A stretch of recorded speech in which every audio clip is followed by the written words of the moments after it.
Hello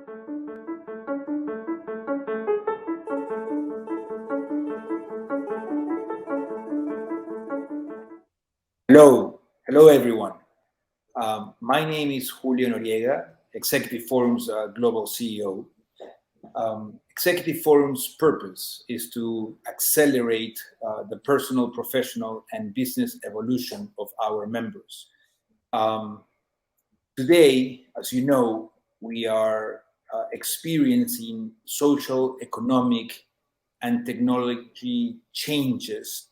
The resulting business and political climate volatility forces us to develop the ability to adapt quickly to turn this context into future opportunities. Welcome, Jonathan. Our platform is yours. Thank you so much for having me. I'm excited to be here and with such great leaders from around the world. So let's get started. Does your company seek to be above average? I mean, most companies do. The evidence, though, is that traditional strategies no longer deliver sustainable performance, whether it's scale, speed, differentiation, they're not enough. Best practices only deliver average results over time. We need a new strategy for growth, and I think it has something to do with risk. But I think we think about risk all wrong. We think it's a measure of threat, but actually it's a measure of opportunity. It's a measure of change over time. In fact, more billionaires are minted in financial downturns than in upturns. The key to risk, the key to value capture, is making better bets while sidestepping threats. We need to innovate more than ever before if we want to outgrow the onslaught of disruption that's facing us, the rising volatility. But when disruption occurs, when real changes hit, politicians, CEOs, they turn around and they said it was a black swan, it was an incalculable event. The reality is that there are almost always traceable external factors that drive the change. The future is more knowable than you imagine if you have the right toolkit. Therefore, disruption is also more monetizable than we imagine. If management best practices keep us at parity, times of change are our opportunity to get ahead of our competition. We need to teach risk managers to talk the language of risk management. Risk managers have the best skills to identify high-value pain points for us and for our customers. But they don't talk to innovation teams. And while our innovators might understand things like risk mitigation, they don't understand how to really build complex scenarios about the future. Companies that design themselves for radical change had great years in 2020. For instance, the Universa Fund, which leverages long-tail risks. To be clear, this isn't a resources issue. It's a mindset issue. The winners of COVID aren't just Amazon and Zoom. They're also my friend's family farm. They doubled their sales over COVID, while many of their competitors sank. If you know how to take advantage of disruption, you can win. But first you need to understand, what are these things? What is disruption? If most black swans aren't black swans, what are they? I think that they're what I call rogue waves. On the deep ocean, 100-foot tall walls of water, like this one, they pop up in seconds to sink even the largest ships when smaller, individually manageable waves collide. And you have about this long to react. This is how disruption actually works. Individually trackable social, economic, and technological trends collide to become unmanageable. And when they do, they upend the playing field, making room for new winners. And that's why in downturns, you see 50% more companies entering the Fortune 100. And that's why I wrote my book, Rogue Waves. It turns out that there are best practices for taking advantage of change. It's based on $15 million of research that we did at HP as we restructured the firm to understand what we can and can't know about the future. Disruption, it turns out, is far more common than we think. Over the 20th century, major business shocks hit the United States about 4 times a year. If you believe that the world's getting more connected, it's moving faster, more rich people are doing more crazy things, we can expect that to increase. We think of rogue waves as an edge case, when actually, really, I think they're the main case. Managers spent nearly half of the 20th century bailing out of them as disruptions collided. The real question to ask is, are you prepared for the rare? Not, are you prepared for the quarter? Are you planning for what's likely instead of whatever the future holds? Here's an example. COVID is a rogue wave. What many leaders missed was that 100-year pandemics, they were just becoming more frequent, and we'd gotten better at containing them. You see, the issue isn't the disease itself. It's the other manageable waves of change that collided with COVID and created a domino effect. So that things that were containable in 2010 suddenly weren't containable in 2021. That's why so few leaders really consider the impact of someone sneezing in Wuhan. If you miscalculate the risk of radical change, it creates a threat. If your competitor does, and it appears that most competitors do, it creates an opportunity.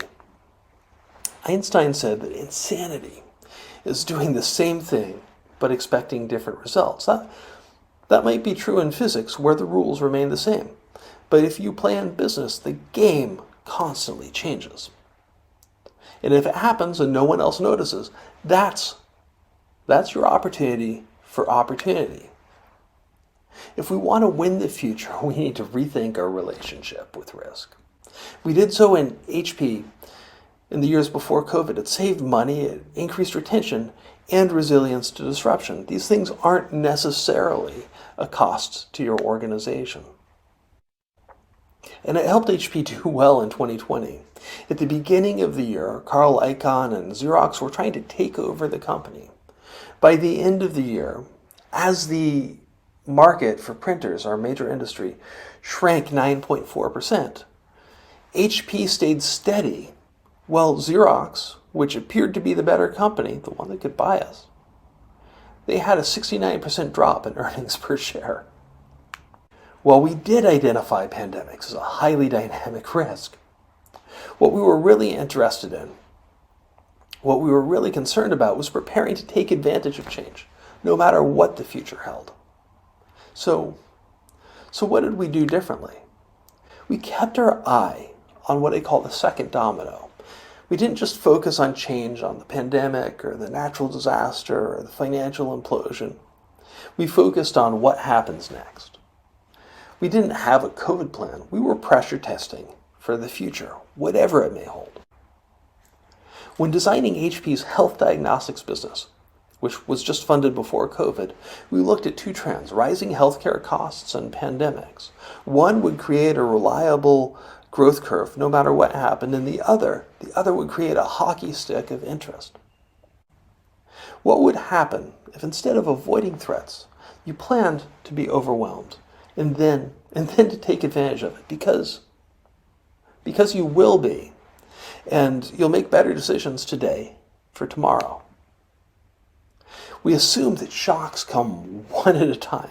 What HP learned this year is that much like the waves in the deep ocean, they tend to come in threes. What does your company assume will happen next? Do you believe that the next chaos attack will wait for COVID to be over? That leaves you vulnerable to radical change. And it leaves you left out of the next opportunity. When you look at the causes of growth and failure, they break up into 4 broad buckets: financial, operational, external, and strategic change. It turns out that external and strategic threats were 3 times more likely to cause sustained decreases in firm value, and that managing for reliable results is an almost unattainable goal. Only 0.25% of companies actually do it well over time. And I might suck at statistics, but I think their success, it isn't their fault. Ask what combination of pressures would kill you. Innovate your processes there. And then ask your customer where you can provide radical value in times of radical change. Look at their four foes as well. If you do that and you innovate for those pain points, you stop solving procurement's problem and you start solving their board's problem. You move from being a tactical partner to being strategic. When a rogue wave hits more armor, it doesn't make you stronger. Nearly everyone capsizes, and the things that create stability hold you down. There's a good reason that you don't see a lot of aircraft carriers on Class 4 Rapids. What you really want to do is to flip your kayak faster, to take the market while your competitors are still bailing out from the last rogue wave. That's what Amazon and Zoom did this year, and the same with my friends' Family Farm. Investment and resilient growth, it's a long-term game, and it delivers superior outcomes over time. So the question to ask is, how do you create value for more years instead of how do you create value this year? So we've just discovered that rogue waves are monetizable, they're forecastable, they're becoming more frequent and creating new winners. Volatility is becoming greater as we move faster, we get more connected, more people have more money and can do crazy things. The rogue waves that these create are going to be the biggest opportunities of the next decade, if you're ready. But if you want to win the future, you need a strategy and you need a process that links resilience and growth, risk management and risk taking. And so how do you start? I think it's with what I call the ABCs of resilient growth. Awareness. Help your people explore the range of possibilities that can happen when knowable changes collide. Behavior. It doesn't matter if your people see the tsunami on the beach if they don't know how to surf the big wave, and you don't want to take up big wave surfing when the big wave hits. In culture. What are the processes? What are the incentives? What's the emotional space that you need to create in your organization to have these discussions and have real hard thinking about the future taken seriously? Based on the technology tracking that we do at HP and at Frost & Sullivan, it's clear to me that we can win the future, but the opportunities here, they're too big for any one company, even Amazon. We can know the drivers of the next rogue wave, and therefore we can know how they'll impact us when they collide. The challenge isn't that we can't know the future. The challenge isn't that we can't get ahead of it. The challenge is that we give ourselves blockers to resilient growth. Decades of poor strategy based on near-term shareholder returns have created false blockers, and we need to figure out how we rethink our organizations and how we rethink our governance in this time of change. The good news is that there are best practices, and you don't need to do it alone. And so I'd love to have a conversation with you at the end of this fireside chat about how we can get together and how we can build an exceptional future. Whether it's by sponsoring local salons, training and advisory work, or even better, building a forum, building a community where our organizations can combine to create what's possible. Thank you. Awesome concepts, Jonathan. Thanks for sharing. Really valuable in today's environment. A few of those statements are so strong. You mentioned, for instance, creating radical value within an environment of radical change. Absolutely. And then you mentioned that they are not only foreseeable, but they're also monetizable. So Yes. strong. How do you set yourself to read the early signs? How would you, what would you advise business leaders to create a system to be hyper aware of what are the major shifts what are the major trends that they should be looking out for? That's a great question. It's totally possible.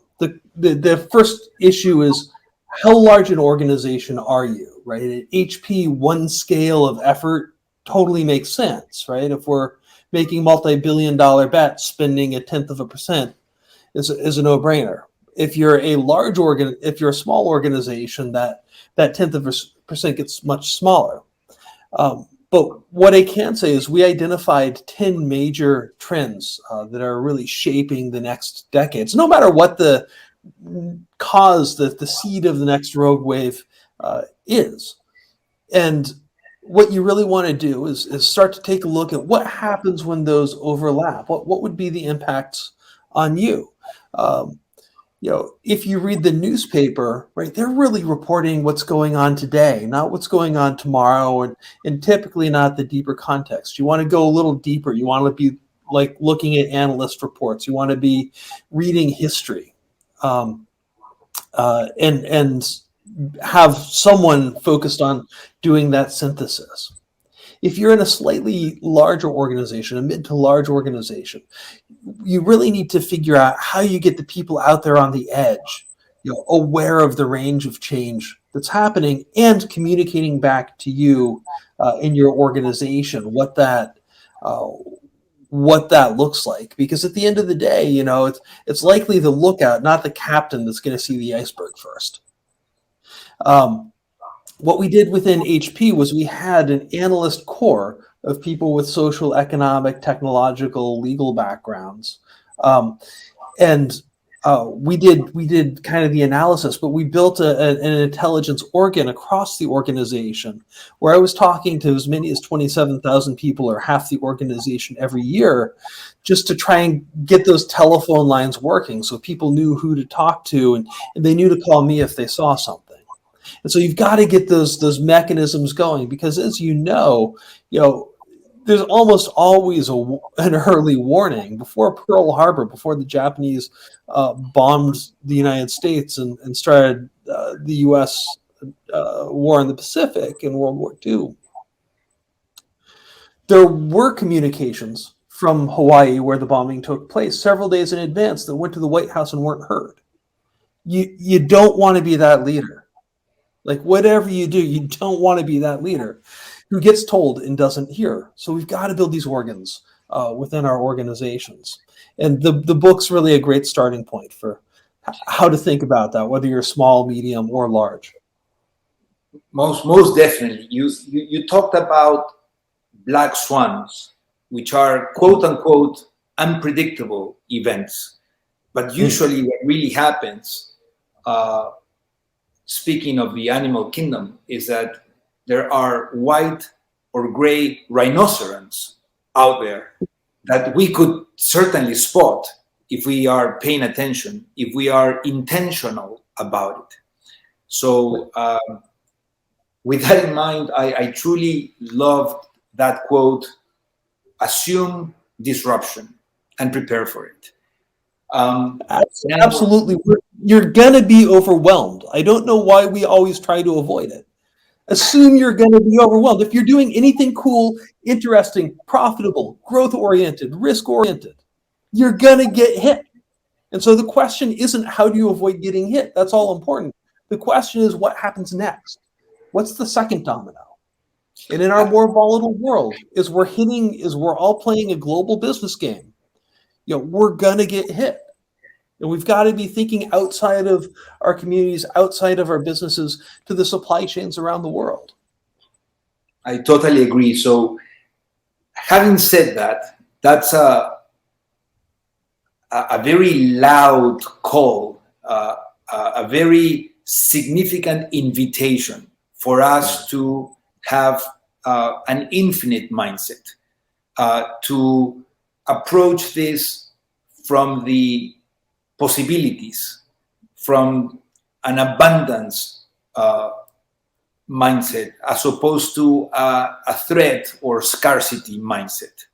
So the reason there's so much risk in the world, there's so much calculable risk in the world, is that this is the first time in human history where we've had any of the real tools to see the future at all.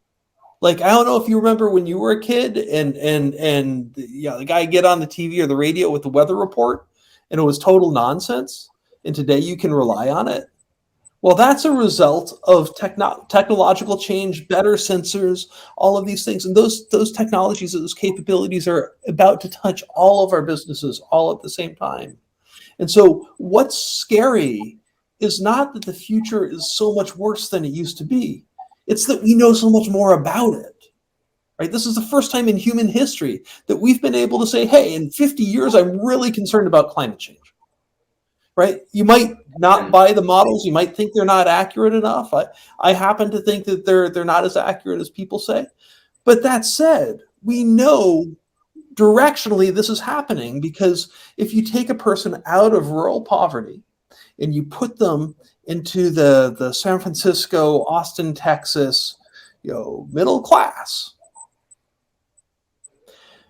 their resource consumption goes up about 32 times. And if you figure that between now or 2019, 2017, and 2035, another billion plus people will be entering that US level middle class using 32 times more resources.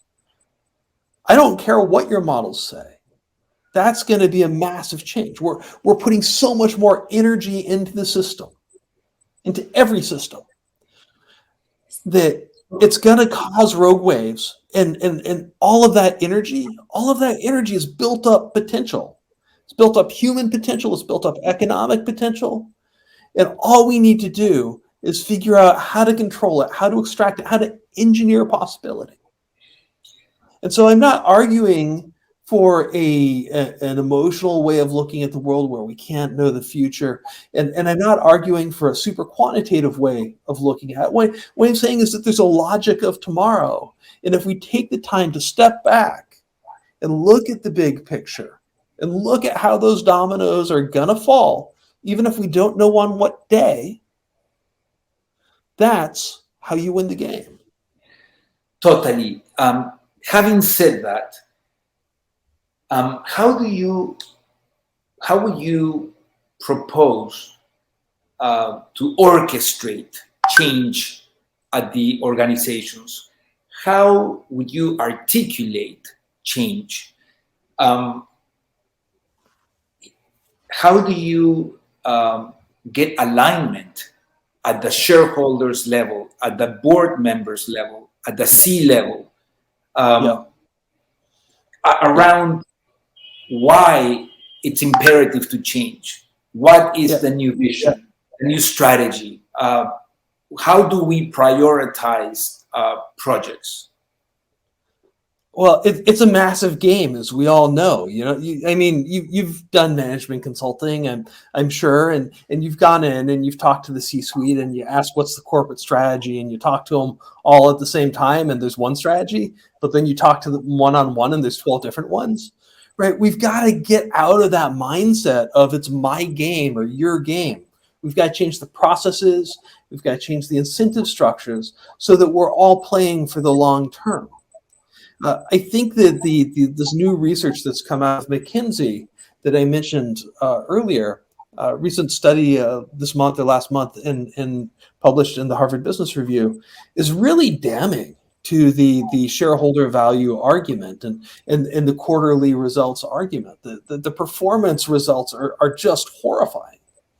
And you can shift the perspective really quickly, and you can shift it as a performance-oriented organization. You've got to remember, HP gives back a massive dividend, right? They're hitting the quarter. If they don't hit the quarter, people, people lose their jobs. But they're doing that and they're balancing the long term. And I think it has to do with having a big heart and big courage and saying, hey, here's the reality. We don't know the future. Here's the reality. I'm going to do my best to give you your quarterly results, right? But the reality is 0.25% of companies do that reliably over 5 years. Do you want us to be worth more 5 years from now than today so that your stock goes up? Or do you just want to extract money?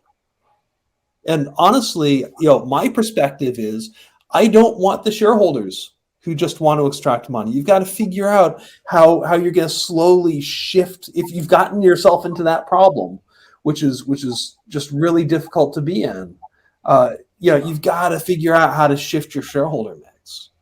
And that was one of the real problems that we saw, at HP, as I was talking about with Carl Icahn, coming in and buying up shares, you got to have that balance between the needs of the management and the needs of shareholders, right? But we've got to figure out how to get this back into balance, because otherwise, we're going to see what we're seeing, which is, companies stop being differentiated from each other. They stop playing their own game, and to try and maximize reliability and be at least as good as their competitors.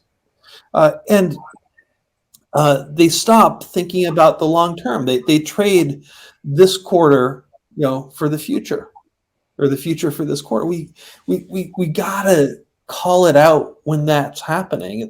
It's a trade we all need to make sometimes. It's a trade we all have to make sometimes. And it requires brave leadership. The impact. You got to be clear about the impact of that decision. Yes, only when you are hyper aware, only when you are convinced about that impact, is that a leader can be brave about it and can really talk about short-term results versus sustainable value. Absolutely. And you can't investors are smart people, right? Like, they don't like to lose their money. Analysts are smart people. They don't like to lose their money. You've got to have a real story about the future that's compelling, that'll stand up to its day in court. And you got to be clear about it, and you got to follow through. And often it starts with small steps and bigger steps and bigger steps and bigger steps. But you've got to have that clear, articulate vision of the future that, no matter what happens, this future will happen. It might happen, like we were talking about this healthcare diagnostics business. That future might happen slower. It might happen faster, but that future will happen, and it will happen, within your discounted cash flow window. Yeah, and that future will have, when it happens, it will have big implications, and that puts us in a position where we need to make difficult decisions today. In that regards, how are we supposed to lead our new organizational structure? How are we going to realize that talent that we require for this new set of skills that are needed? How are we going to organize the company in terms of agility? How are we going to collaborate as an organization? Can we really get the company aligned in the key strategic initiatives? Those are really relevant questions. How do we understand where in the digital vortex are we? How impacted would we be, and how fast? Because that allows us to determine how I should approach innovation. Should I approach it incrementally? Should I approach it disruptively? What are your thoughts about this, Jonathan? What's your advice to the business leaders in this predicament? So you managed to summarize all of the questions of the book in one question, which is absolutely fantastic. So let me try and dissect it a little bit. I think the number one thing we need to figure out how to do coming out of COVID as we return to the office, this is our chance to change how we do three things. One, how we have meetings. We all know that meetings are just the biggest time suck in our organization. So be really intentional about how you structure meetings, having agendas for meetings, making sure that those agendas get paid off, and making sure that the people who commit at the end of the meeting follow through. So much of that doesn't happen, and so you have meetings that are nonsense. The second is get everybody in your organization better at giving directions. I used to be a terrible personnel manager. I still am. But one of my employees, he was the former special forces officer, one of these big guys, that you don't screw around with. And, I'd fly in and I'd say, hey, I'm do this thing that I've half thought about, and then it'd disappear for 2 weeks.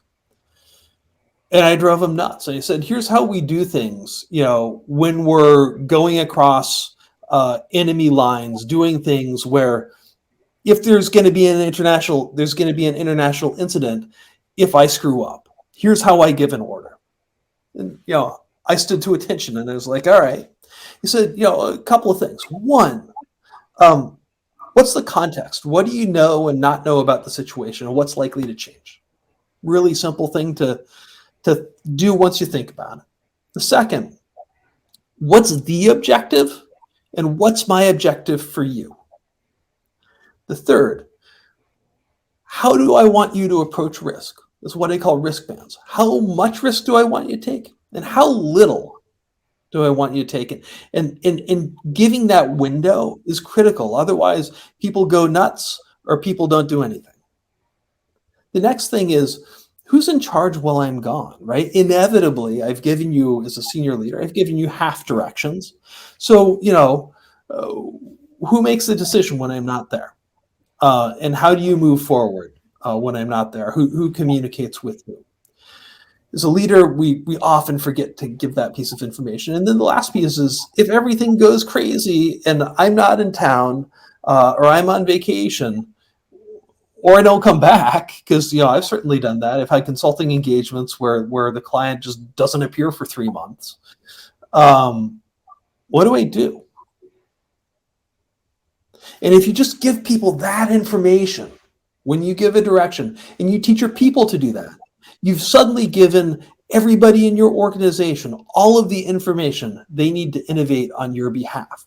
And so you don't spend as much time in stupid meetings, and everyone has the directions that they need to innovate for you.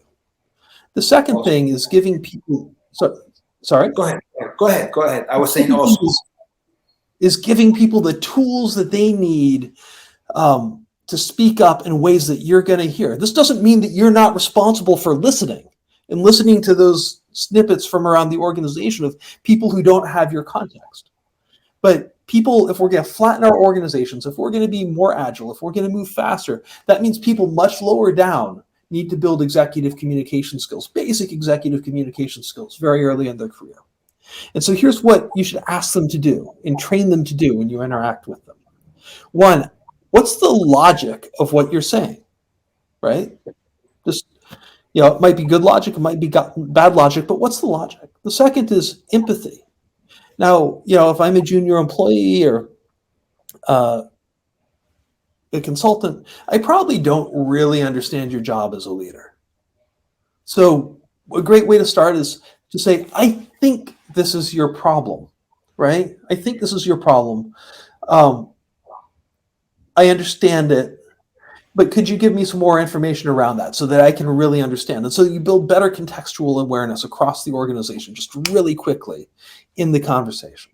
The third is authority. Even though I might not have positional authority as a junior employee, right? Maybe I was a babysitter, or maybe I was an intern, or maybe there was that day when I saw the iceberg when I was boating, during college, whatever it is. Yeah, so you have some reason that maybe your insights are useful. And then the last piece is a deadline, right? When's the earliest and when's the latest we need to make a decision? We can go as long as we want on this, but the iceberg's going to hit on Wednesday. And if you give people those skills to talk to you, all of a sudden they have removed almost all of the political blockers, right, that could hit them on the way up. And you've removed all of the excuses for middle managers to screw around and not get the information to you. So you got to get those two things in place.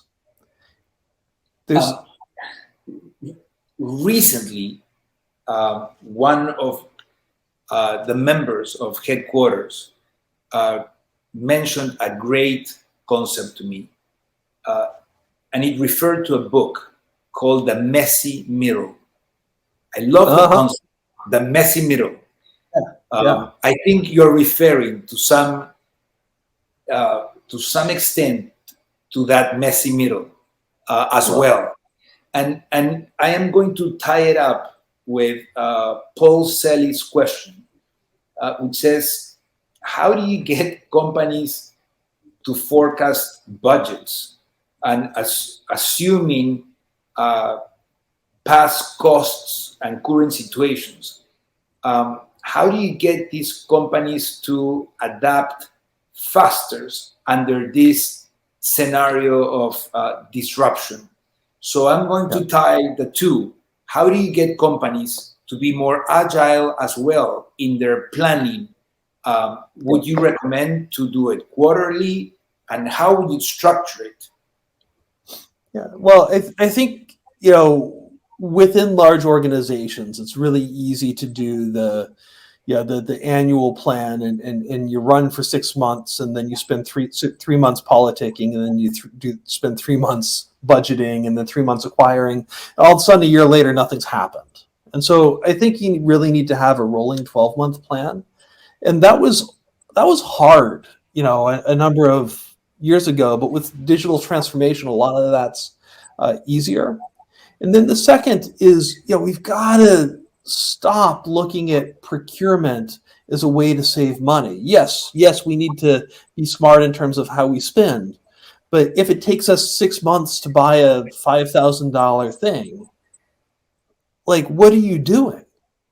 I had a thing, I did my calculations, and I was spending more at one point justifying my travel expenses than I could have possibly stolen from the company.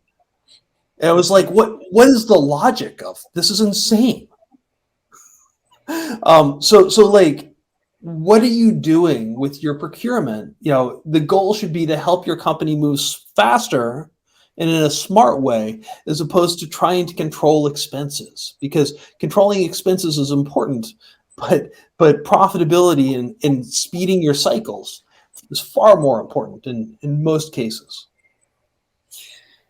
I totally agree, Jonathan. And we've talked about high-level concepts. So Conrado Salcedo asks, by the way, he first thanks you for your time and wisdom, but then he says, would you be able to share some examples of decisions of radical changes made for or with companies that you have worked for? That's a great question. So, a lot of the work that I do, is under pretty strict lock and key in terms of those decisions. They're pretty secret, but they range from things like helping an organization whose R&D pipeline wasn't fitting with their future customer, and helping them figure out how to develop literally 1,000 new products. Product concepts that got brought down to 20 products that went to market. 100 products that went to market across a number of billion-dollar brands, over a dozen billion-dollar brands. And so the goal there was really to just foundationally understand who is that future customer, what are their needs, where will they buy these things, what are the economic criteria for making those decisions.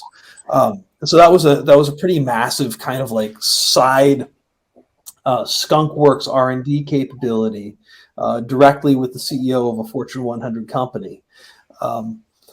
Another decision we made, another thing I've worked a lot on is, workforce of the future types of challenges. So what types of skills does a large organization need in the future? More importantly, where are they available? So when you take a look at the 4-year degree or equivalent, and you look out to 2030, there's about 1.2 million person shortage in the state of California in the United States. And the only country on the planet that's going to have about 1 million person excess capacity of those is going to be India. And so we have this foundational problem as leaders, as countries, as CEOs, of how do we lead in a future where we can't get talent anymore, right? Where literally the entire world is looking for talent because of changing demographics. And India's got just enough to backfill California, and the entire rest of the planet has to figure out how to do more with less.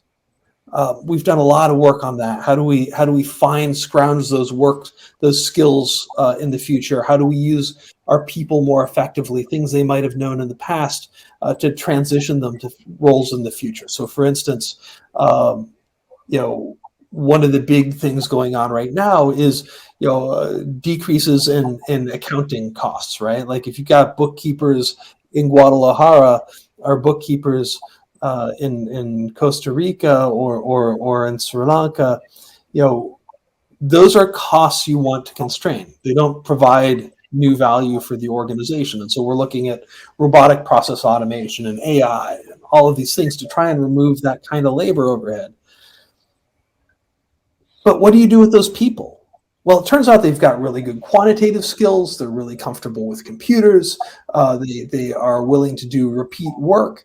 So these people actually have a lot of the core skill set to move into a data science capability with a few months of additional training, and they've got the mindset to do it. And so all of a sudden you can take these people who were about to be out of a job and turn them into the people you couldn't hire because they weren't available. So you got to get a lot smarter, I think, when you look at your company about how can your people constantly be upskilled. And what role, what responsibility do you have in doing that? In the U.S., we seem to have this belief that people will work 60 hours a week and get MBAs and then continue doing continuing ed, and they'll do it on their own nickel. I'm not sure how that works. Like, as leaders, we've got to figure out how to increase the value of our people and how to have that be a really strong partnership so that they want to stay with us over time. And we're increasingly getting the value as opposed to raising them up until the time they're 45 or 50 or 55, and then their skills are 20 years out of date. Totally. We've got trying to be people that are worth what we're paying them. Upskilling and reskilling is certainly, in my view, the responsibility of the CEO. You have built a company together. Now things are changing. They're changing faster. You're asking your C-level to produce quarterly results. The last thing they want, it's another training session. They don't have time for it.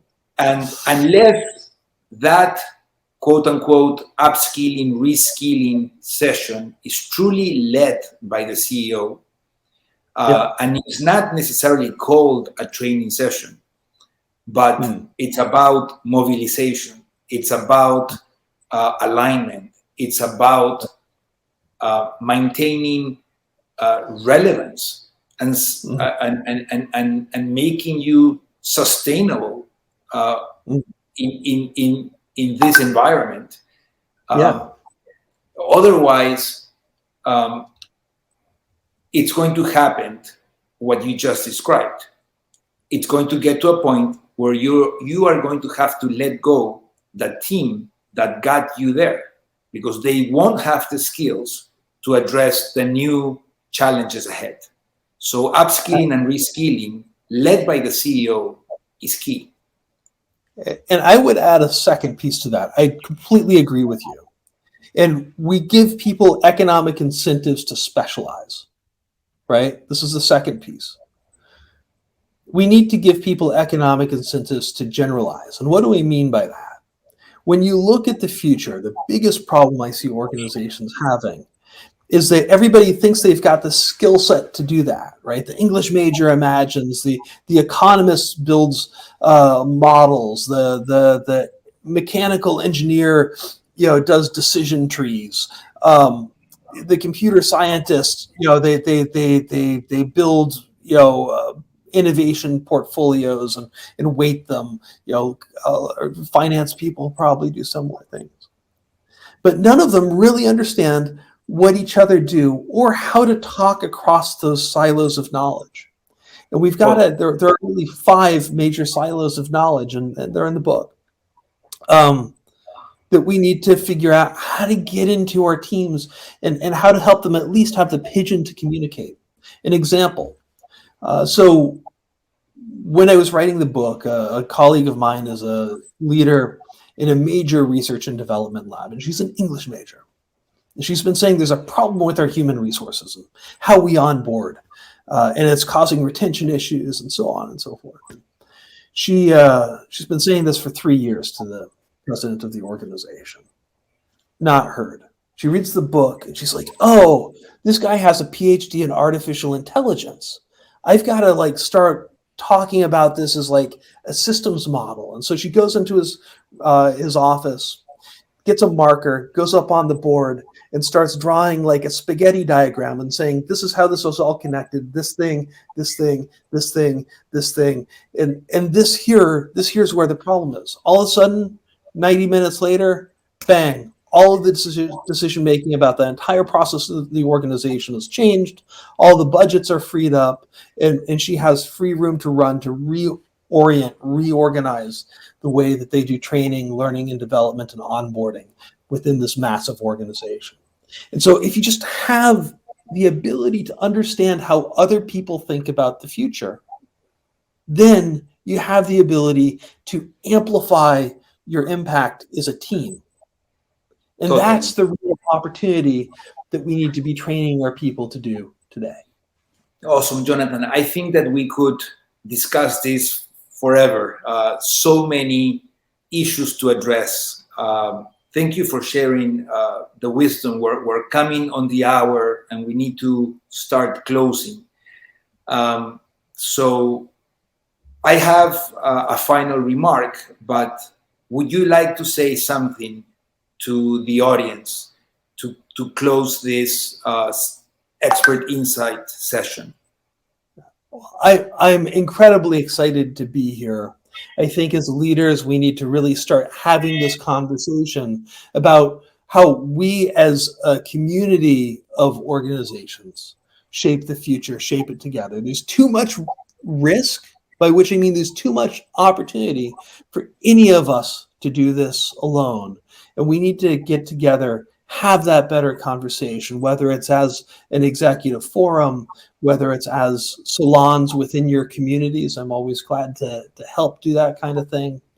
Or whether it's advisory and training. I'm here for you, and this is my passion. How do we make better decisions today to have an excellent tomorrow?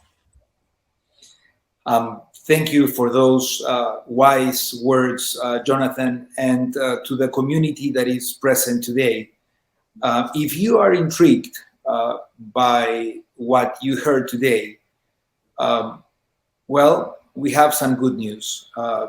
We expect and hope that during Q1 2022, Jonathan and Ref will lead some future talk series, intimate sessions built for exchange with limited spots available. And if you are ready to take this deep dive into this valuable mindset and skill set, please fill out the link in the chat that we will send for more information on these sessions.